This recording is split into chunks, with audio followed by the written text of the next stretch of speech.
నీటిపారుదల ప్రాజెక్టులపై మంత్రి Uttam Kumar Reddy power point presentation ఇచ్చారు. అసెంబ్లీ సమావేశాల నేపథ్యంలో పీపీటీకి ప్రాముఖ్యత ఏర్పడింది. గత బీఆర్ఎస్ ప్రభుత్వంలో చేపట్టిన ప్రాజెక్టులో అవినీతి అక్రమాలపై సర్కార్ పవర్ పాయింట్ ప్రజెంటేషన్ ఇచ్చింది. ప్రాజెక్టులు పాలమూరు రంగారెడ్డి ఎత్తిపోతల పథకంపై పవర్ పాయింట్ ప్రజెంటేషన్లో ప్రభుత్వం క్లారిటీ ఇచ్చింది. ప్రజెంటేషన్లో CM Revanth Reddy, deputy CM Mallu Bhatti Vikramarka, TPCC chief Mahesh Kumar Goud, మంత్రులు, ప్రజాప్రతినిధులు పాల్గొన్నారు.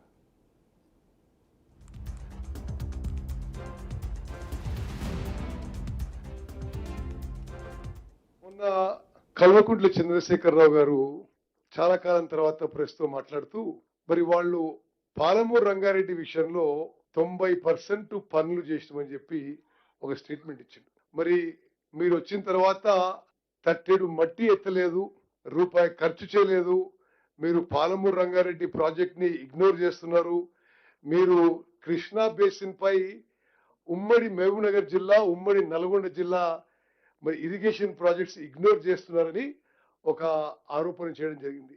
ఇది పూర్తిగా అబద్ధం.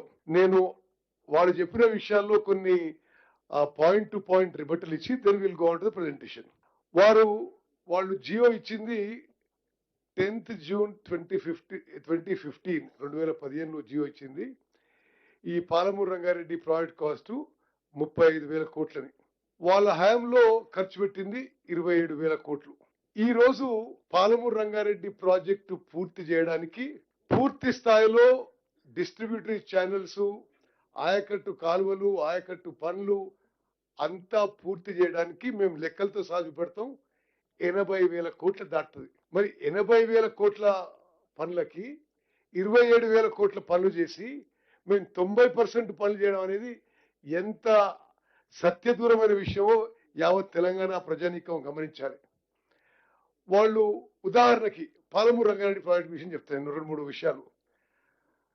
2015లో జియో ఇచ్చి డీటెయిల్డ్ ప్రాజెక్ట్ రిపోర్ట్ 7 ఏళ్ల తర్వాత 13 సెప్టెంబర్ 2022 సంవత్సరంలో సెప్టెంబర్లో 13వ తారీఖున పాలమూరు రంగారెడ్డి ప్రాజెక్టు మొదటిసారి సిడబ్ల్యూసికి డిపిఆర్ సబ్మిట్ చేసింది. దాని ఖర్చు చూపెట్టిండ్రు 55,000 కోట్లు. ఆ 55,000 కోట్లు కూడా ఆయకట్టు కాలువలకు అయ్యే ల్యాండ్ ఎక్విజిషన్ కాస్ట్ లేదు, ఆయకట్టు కాలువలకు అయ్యే పూర్తి వర్క్ కాస్ట్ లేదు. మరి వాళ్ళు ఈరోజు అంటున్నారు, మరి వాళ్ళు ఆ రోజు దిగిపోయినప్పుడే 27,000 కోట్లు ఖర్చు పెట్టి పాలమూరు రంగారెడ్డి ద్వారా ఒక్కెకరం